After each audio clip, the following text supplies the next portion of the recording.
From the opening and blending processes, the open fiber tufts are transported to the first of what may be multiple cleaning machines or steps. The first cleaning machines are usually designed to be coarse cleaners. That is, they're designed to remove the larger and heavier trash particles. Fine cleaners will be found last in the cleaning line and just before carding. Cleaning machines use a number of very basic principles in order to accomplish their goal. The trash, or unwanted contents in the open tufts of fiber, are normally more dense and heavier than the good fiber. These principles take advantage of this.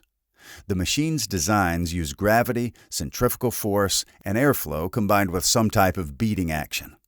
Usually, grid bars may be found under the beaters in most cleaning machines.